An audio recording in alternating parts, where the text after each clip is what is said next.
this down. Recording. Thank you. Yeah, hold on. Just get my gloves on. Okay. Welcome everybody back to Spin Rack. Today the crew's in the house. I got Petey, I got Cal. We're ready to rock. Okay? Today we're talking about Superman Year One. You know, can you stop? Year One. Can you put that up? Yeah.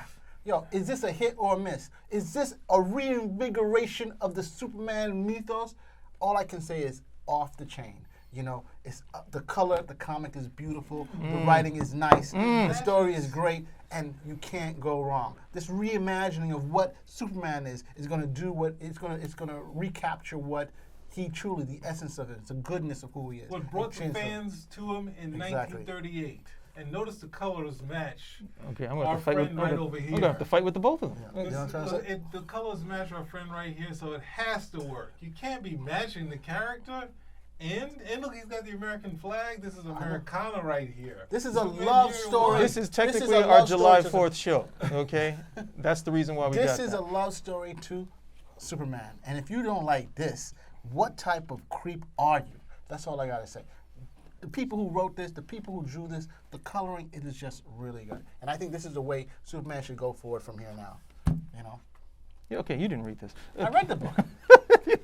You literally just came here to try to whip me up, right? Just to wind me up and see what the response would You be. wound up already? Yeah, damn right I'm wound up already. You didn't like the fact that he stood up against bullies. You don't like the fact that he, helped those who were outcast. Hey, watch that corner. It's know? getting bent a little. You didn't like those things there? You didn't like the fact that he was... No, it's not mine. I keep my books at home. I don't bring them here with you ruffians.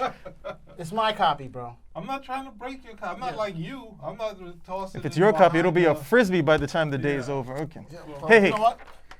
There goes one. Just You gotta stop. No, we're a comic show. You can't do that. You're gonna lose viewers because you're being disrespectful to the stuff. It's not a comic. It was just a guide. So don't sweat it, guys. The guide is here. There's another guide. That one I want. So don't throw that one away. That's one I want. mine. Yeah, you don't care about it. You just flung one on the ground. I'm taking that one was for a myself. guide. It wasn't a comic. I'm taking it for myself. You're not taking He said squat, he's bro. taking Yes, sir. it. Wow. Okay. I gotta fight But already. you know what? You know me.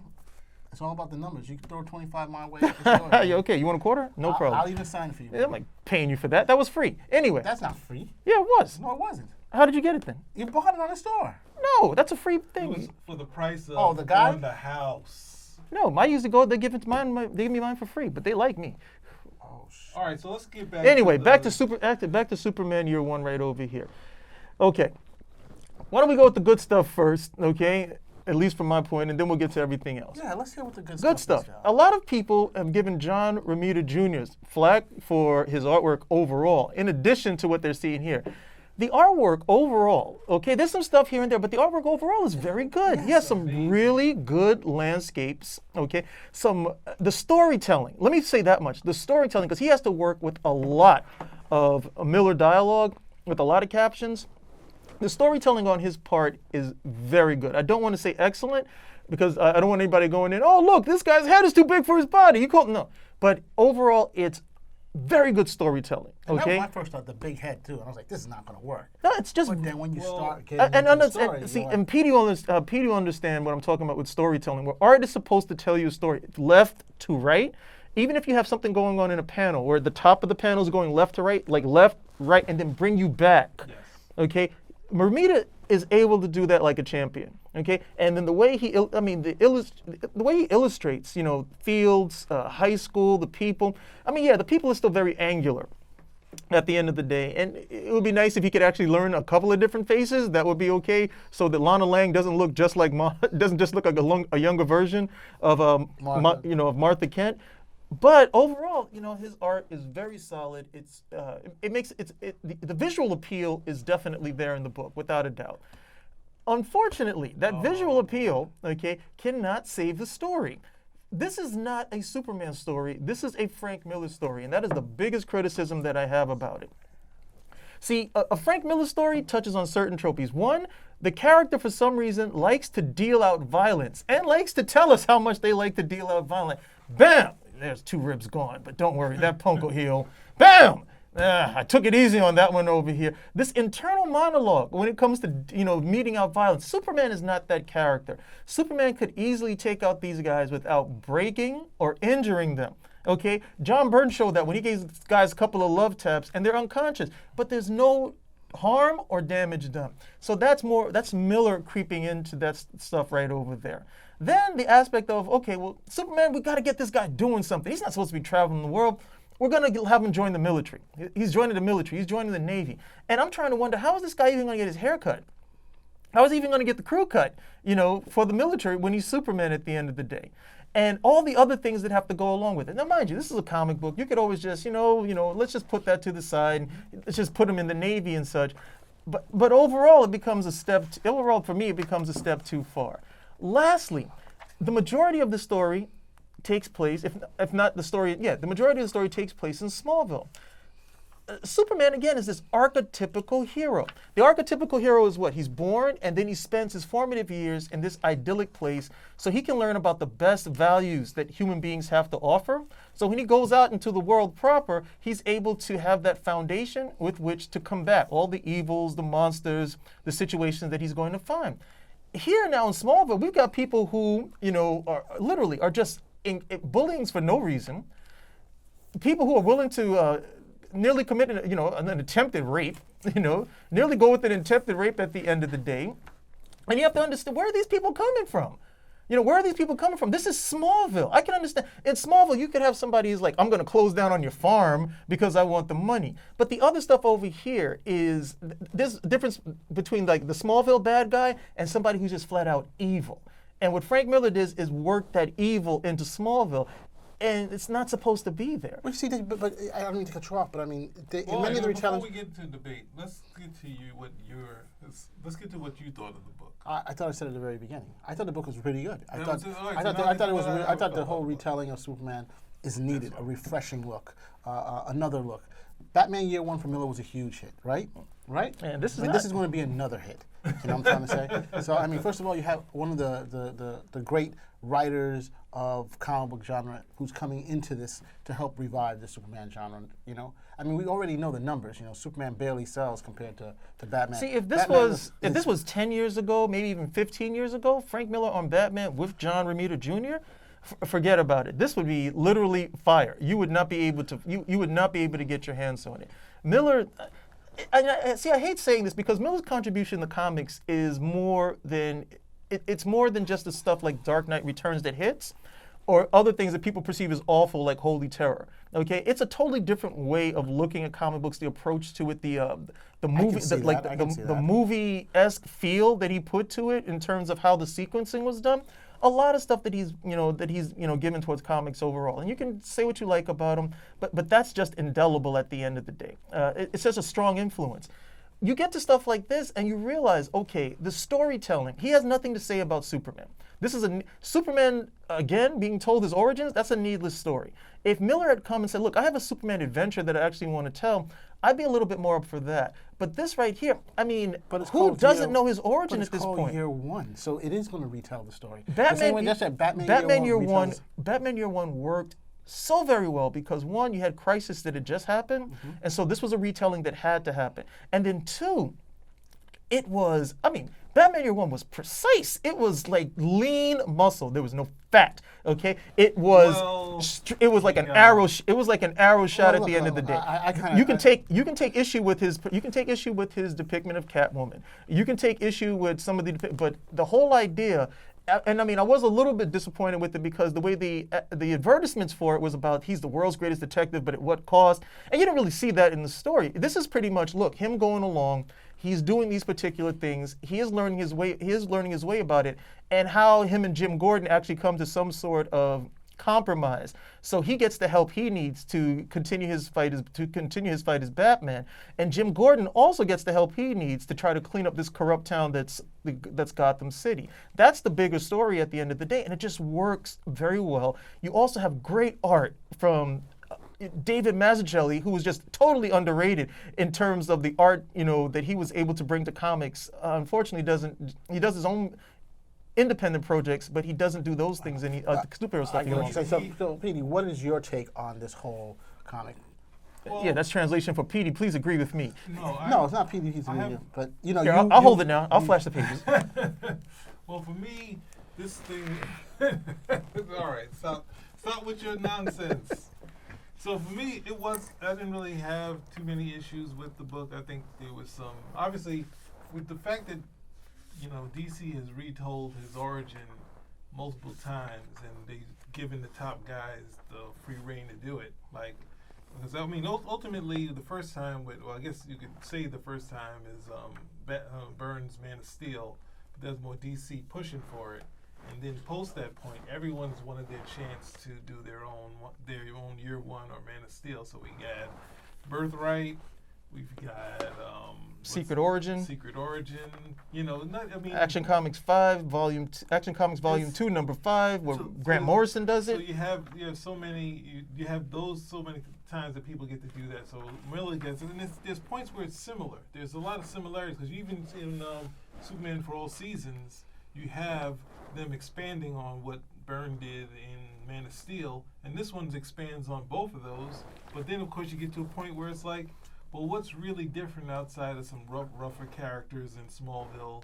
And, so he goes to the Army. You got to do something different. You got to decide, I think the other ones tried to, Mark Waid tried to be, you know what, we're trying to put it back, but even that was kind of adding more stuff to it, and the same with Secret Origins. This one, they're trying to do something different, so they get to the end, they've hit some of the same marks, even though the opening from the child's eyes is very powerful, when he interacts with the Kents. And I don't think they really needed to do a different look for the Kents, because they've done more like what the Smallville looks for the characters. Talking about Smallville the show or Smallville the show? The show. Like having that sort of, was it John Schneider, and those sort of characters, whereas I think when Byrne did the Kents, he kind of just made them similar to what they looked like in Superboy comic book.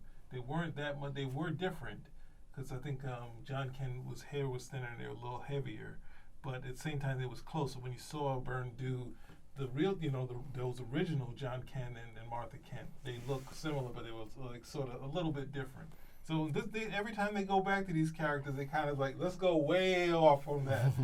So Byrne, he aged them a bit, didn't he? Because I remember in the New Adventures of Superboy, they still had, they weren't kind of gray and round yet. They were. When he used them, they were both gray. At least Jonathan Kent was gray. So at the same time, you get it's a fun book. Frank Miller is the top guy. They're clearly having fun. You can look at the Superman. I think that's the problem, is they look at this first picture and they're like, well, this isn't really Superman enough. And maybe if you put this, maybe his chest out a little more and the emblem's a little bigger, and maybe it's not dark in there. Well, it's not Superman's build. That's Daredevil. That's not Superman. Well, I just think not. It's just more of a Superboy build. Yeah, Superman. Yeah, that too. You know what I'm trying to say? And it's a different emblem. It's a red with the black in it. That's the Fleischer emblem. Okay, so that's the Fleischer. From the Fleischer stuff. But again, this speaks towards that. Again, that's more towards Miller. Hey, let's take out that. Let's put in the black. And again, I think this speaks to guys who want Superman to be toughened up a bit. He's too much of a. He's too passive. He's always taking somebody else's crap. No. I think what happens. He's taking other guys' crap. We need a Superman who doesn't take anybody's crap. Along those lines. So I think that's what Miller gives him. They've freshed him up, and what has happened is, I think at the end when he joins the military, I think that's one of the best things out there, because what is someone like him who wants to be a hero nowadays? Those kids who want to be heroes, they want to be in special forces. They want to join it. They want to help, especially after what had happened. September 11th, And so I just think that this perfectly works with that. This is a guy who sees bullies. Waste of time. This guy sees bullies and he wants to fight back. He wants to help those That's Daredevil. That's not Superman. But I'm just saying, in this book, I think it works pretty well. I think a lot of people understand that Superman has his own, yes, you're with an idealized Superman, but we've moved on since then. We're no longer... We moved on to what? We're more to a Superman who's more grounded, and I think this helps him. No, that makes no sense. That makes no sense, okay? This helps to ground a Big Mac is a Big Mac. Whether you have moved on from it or not, it is still a Big Mac. With bacon. Yeah, now they have exactly. They have the bacon. You can add extra pickles. This is not bacon. You can add, and that's this is not bacon on the Big Mac. Yes, it is. This is a Big Mac with the bacon. No, that's a Subway. This is a Subway sandwich. Okay, that's a totally different thing. Here's the bacon right here. This llama scene, which is getting people in the uproar. Sorry to say, that's the bacon in the Big Mac. The attempted rape. I'm calling it bacon now. And I think this we got a bacon over on 22nd and 3rd. And I think one thing, like Petey said, this book actually plays more to the people who've been watching the show, like Smallville. You know, this to me reminds me a Also lot saying of the Smallville. characters. Like, You know, the God, characters. that wasn't he looks like And there's a huge group that is into that. Yeah, but that was that was another departure from Superman, from a lead actor who never wanted to do the role of It Superman. doesn't matter, but it was a successful He's gonna be 11 Batman now. years. It does matter. He's not going to be Batman. Yes, he is. That's the rumor. He's going to come On on. He's going to be TV. Batman. He doesn't mind dressing up to be Batman, but Superman, no, the heck with that.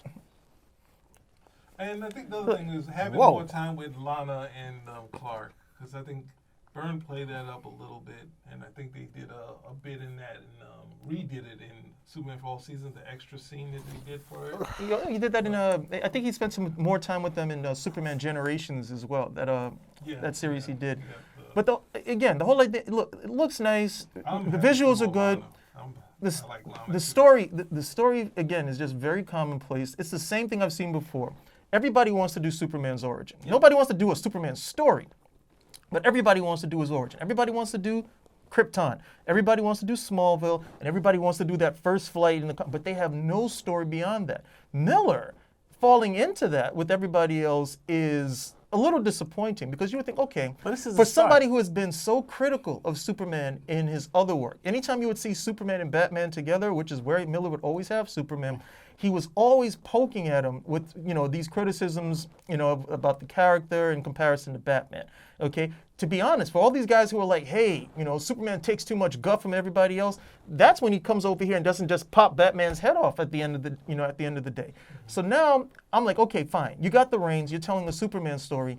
And this is the same Superman story with just a couple of rhetorical flourishes, on the sides. Okay, you want to call it a Big Mac with bacon? That's fine. Well, But take away from the bacon, it's still a Big Mac. But we're not saying it's still not the Superman story. It's still the general origin. He comes from Krypton. We don't need we that. Know, Well, but I I'm would just say saying. we do I think because they keep doing it. And people want to see it. They wouldn't DC buy has it if that allowed would be it coming. to happen, and it's like where Mark Waid feels his version was the one that put everything back. And then The best one- and who's in it? Secret Origin. Like Jeff Johns is like I That want is it actually back. Secret And Origin. then now Secret we Origin. got Secret Origin. I have to say, of everything that's happened, and let's say we get like from Byrne up until 2011 when you have the reboot.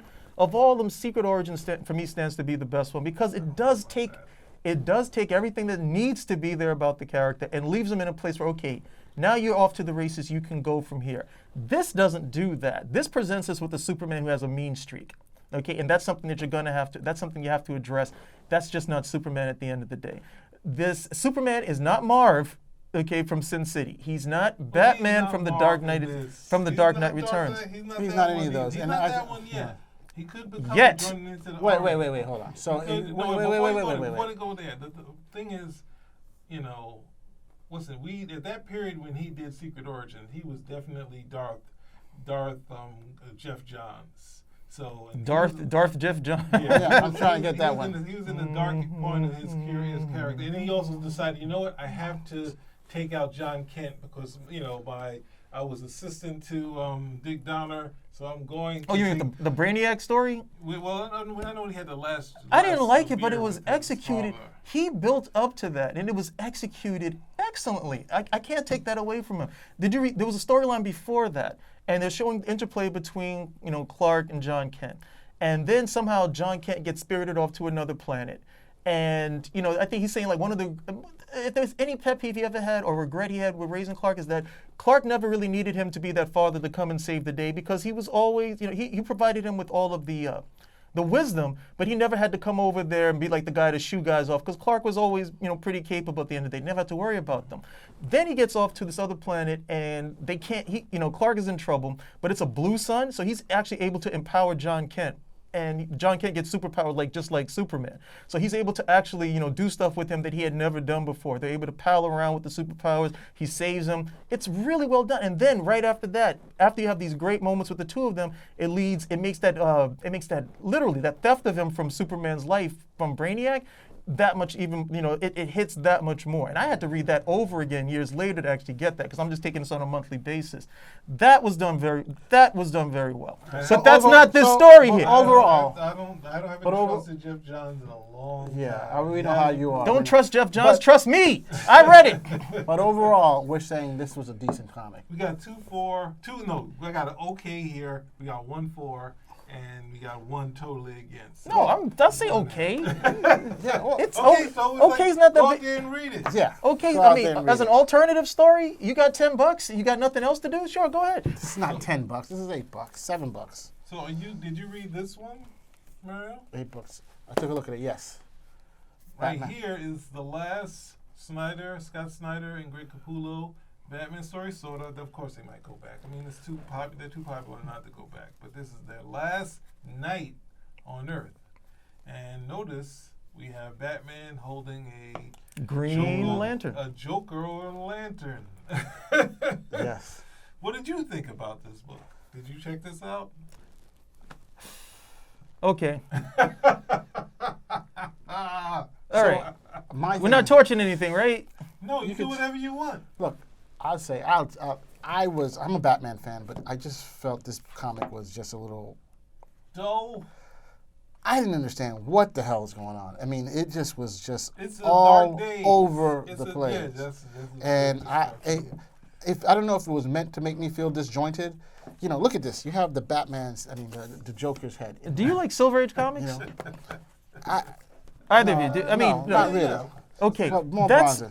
Scott Snyder has been on this Silver Age kick, whether anybody realizes it or not. He's been on since Dark Knight's Metal, okay, where it's very whimsical, it's very esoteric, if you will. It's Dark Silver Age. It's like- yeah, that's exactly. I mean, it's just like okay, you really have to sit down and read that in order to, pay attention. Be willing to turn back a page to understand what's going on, especially if you're like, okay, what's a Batman story supposed to have? And by 10 pages in, you're like, okay, there's none of that going on. It's what is that like? What kind? I forget the term for those type of not necessarily a thriller, but one of those films that like messes with your mind where you have to like keep paying attention because you have to keep guessing as to what's going on. And then he wants to, of course, deal with like a psychological thriller. Yeah. It's very much that at the end of the day. And then you throw the Joker in. I mean, it's just The wild. Joker's head. Okay. Not the Jack-o'-lantern. The Joker lantern. So I took a look at it. I didn't even know how to review that. I'm like, what? Well, I wanna- What the I don't hell is think- going on in If this? you look at the I don't way think it you can starts, it's amazing start because it's starting with like a detective story. You Yeah. see the Yes, chalk art line, yes. You're like, oh, I'm getting this story, and then next thing you know, you're in this. And the it art is great. it gets You go into- like- It gets like it start turning into like Batman Odyssey plot.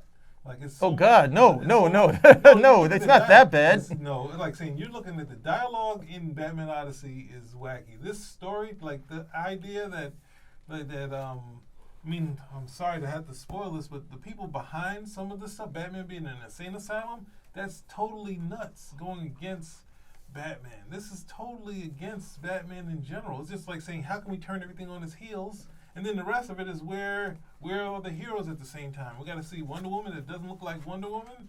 Like, why she got her hair in a mohawk? I know. I'm out of here.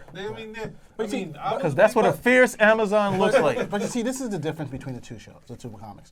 I think here there's an attempt to try and reinvigorate a character, give us a different look, and try to, and it's an enjoyable story. I think there's You know, an some of attempt the- trying to while reinvigorate this- a career while as here- opposed to the while character. here, I don't know what they're trying to do. No, with they're the Batman. top of the game. They get to do whatever they Yeah, want. and this it's is them doing and whatever they want. I can't go with the Joker as a Jack-o'-lantern. And then the Green Lantern scene here, the evil lantern babies. Like this is what Cal is talking about when he says the Silver Age. And it's the same sort of Silver Age we saw in Dark Knight Strikes Again. Oh, where we God. said this is like no, the Silver Age didn't try to be cynical about this stuff. You know, this made you believe. Like, if they had if the lantern was busted open and you saw some monsters, they wouldn't do this baby. Like, it's like that Matrix scene when you see the top thing and it's a big baby head, and it's like, huh?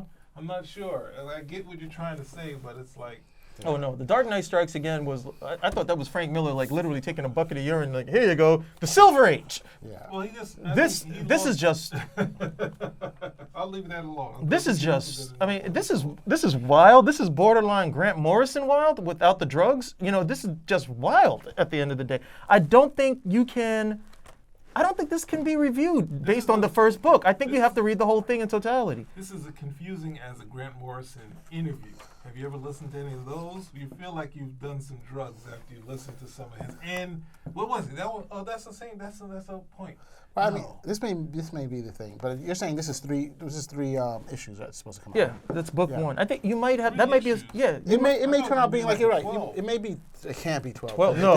At this stage, after reading this very first one, like I said, I How are love you the gonna art. do 12? You wouldn't last. The first issue is enough to knock you out. No, but they have Yeah. the thing is what they're selling you on is like where is what's it? You have the Scarecrow and Bane, So yeah. it's like, all right, Oh, let me see that.